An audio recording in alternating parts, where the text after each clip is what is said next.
Hi everybody, welcome back to the channel. My name's Chris and this is Gym Spotlight, the series where we travel to your area and give you an insight to your local BJJ gym. This week, like a proper Englishman, I decided to take a holiday abroad and get me some sun. Yeah, look at that tan. Ooh.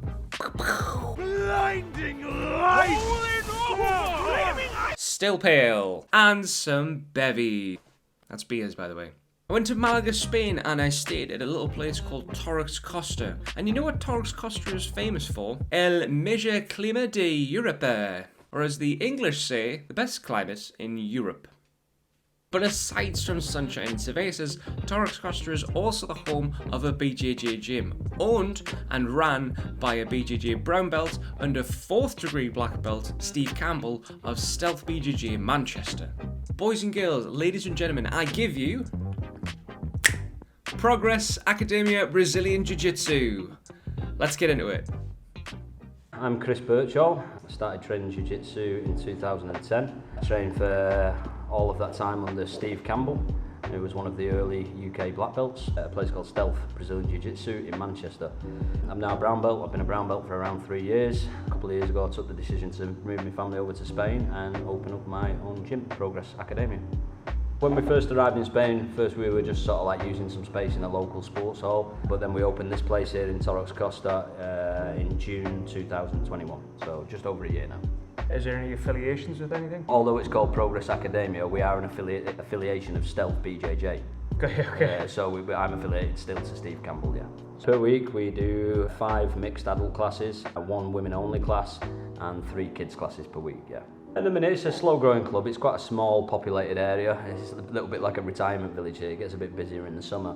I think we've got around sort of 25 adult members and about the same kids, so about 50 members in total split between adults and kids. But it's growing, it's always growing. It's slow growth, but it does grow, yeah. Okay, first things first, if you would like your own homemade slip and slide, then just go to any gym in Spain because, ooh, baby, it was hot. For specifics on where the gym is, if you are on a mountain range facing towards the sea, like I am, it's somewhere over there. Actually, I think it's probably a little bit this way. Don't know why I did this. This was literally just for a joke, and now I'm knackered, and I don't know how I'm going to get back down. Well, last will and testament of Chris Massey. For the actual specifics on where the gym is, if you're leaving Torrox Costa on the N340 and going towards Nerda or Nerja or Nerja, whatever it's actually called or pronounced, as you get past all the roundabouts there's this nice long stretch of road, and on the right hand side you'll start seeing like a vet clinic and a couple of bars. Just after that, on the right hand side you'll see Progress Academia Brazilian Jiu-Jitsu, a nice big red sign hanging there. All you need to do, just pull in on the right and step on the tatami. Jiu-Jitsu! Easy. Now, if you think a gym is defined by its size and location, you're wrong!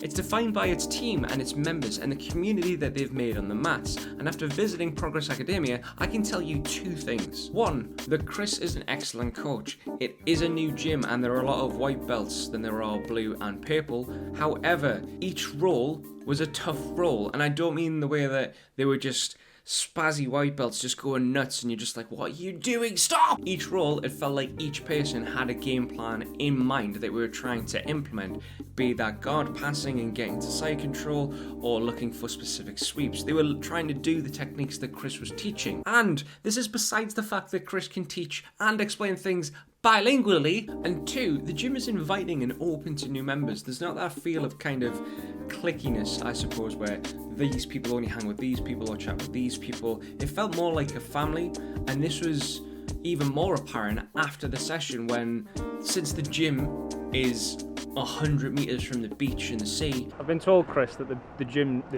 beach is uber close. How close are we talking? 30 seconds. 30 seconds? Just left. They usually all just go and take a dip in the sea, chill out, maybe grab a cerveza, and then head home.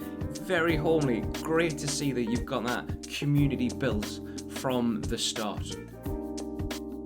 I also managed to get a roll in with Chris, and if you'd like to see how that went, you should have seen the little card just pop up. And if you missed it, don't worry, it's also down in the description below. And don't forget, if you have your own BJJ gym and you'd like me to pop over some rolls and footage, then just drop me a message down below. After spending a week in Malaga, I managed to sit down with Chris and we chatted about the gym, its future plans, and of course, those quick fire questions. Is this looking at the camera this time? Yeah. Okay. Well, camera, mate, you don't have to look at me, but it'd be nice if you did. Oh, you want me to look at you? Well, it's like a bit of both, I don't know. I don't know how this works. I don't know why. I'm autistic. Look. Hi guys, welcome back to the channel. I'm here with Chris.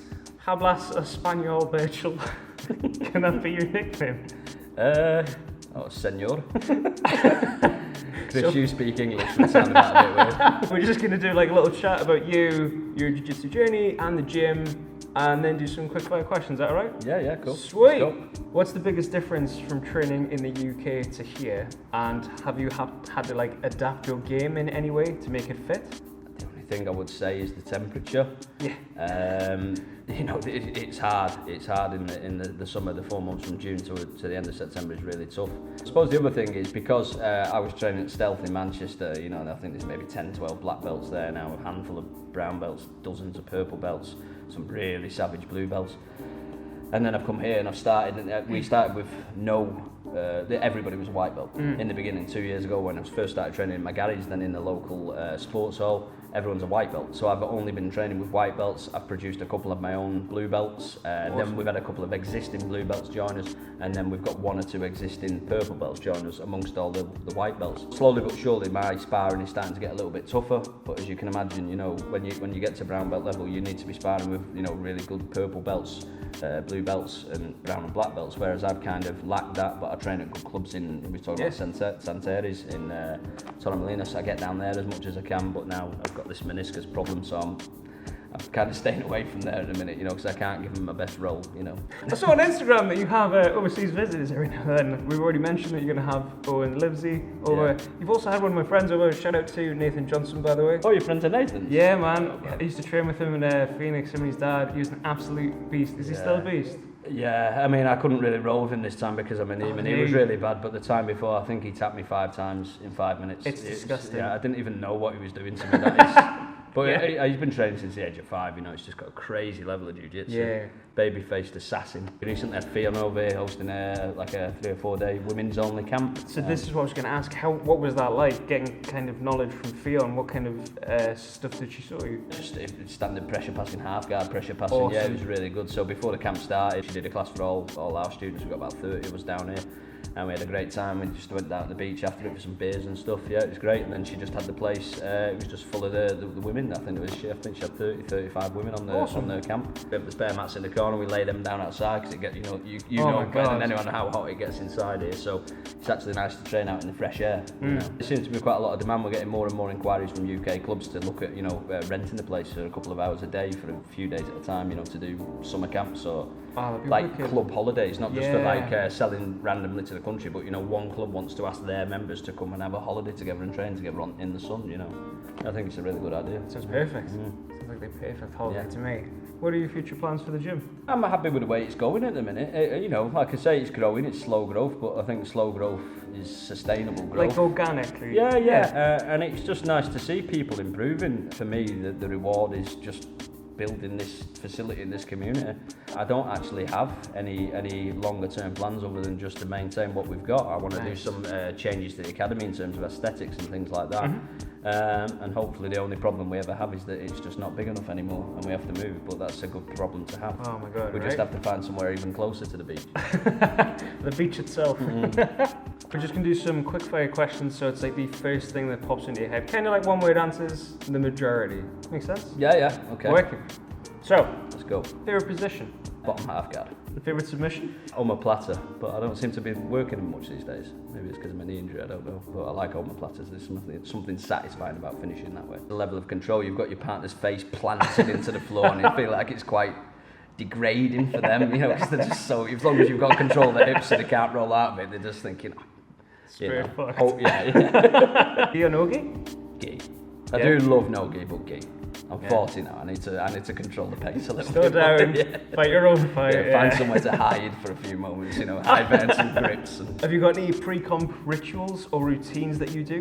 Lately, what I've been doing, I've struggled a lot with nerves over the years before comps, and then end up gassing quickly and prematurely during the fight.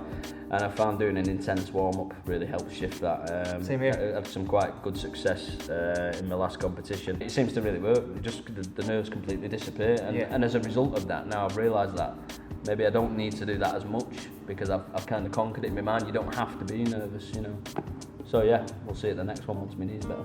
Nice. Test the theory, but yeah, Okay. a good intense warm-up. Finally, Yeah. if you could go back in time and see white belt Chris just standing there and you have to give him one bit of advice, what would it be? Probably train a little less. I give myself a really hard time training through purple belt. I just got I was so in love with the sport, and I'd do the 6:30 a.m. class every single morning in Manchester right through winter. Maybe for about 3 years non-stop I was doing mornings and evenings, and it really took its toll on my body. My shoulders were in bits, I was probably relying a little bit too much on painkillers and stuff like that. My body probably could be in a lot better condition if I'd have just took some days off. I'm not saying, be lazy, but just take a little bit of time off and let your body recover. That's what I would say to my white belt self. You better pay attention to what he's just said. Not you, I mean me. Future me, pay attention. Chris, it's been an absolute pleasure. No, Thank you very likewise. much for the week and giving me the opportunity to train as well. It was lovely training you guys, and even with the language barrier, they still managed to understand me. Pete was there naturally helping, but it was good just to kind of see them progress with what we were showing. Is anyone welcome to come if someone just drops you a message on Instagram, stuff like that? Yeah, that's normally how it works. People normally get in touch with Steve, find the number, or they go through Instagram, send me a message just saying, hi, I'm going to be in the area, can you recommend anywhere to stay or whatever. But yeah, all gyms, there's no politics here, anybody's welcome to train, and if you're a higher grade than me, you're teaching. And if I'm working away and you're a lower grade than me, you're still teaching. But yeah, it's completely relaxed, anybody's welcome anytime, yeah, all year round. Awesome. Awesome. Thanks very much, guys. Been a pleasure. Catch you all next time. Cheers. Grab a beer.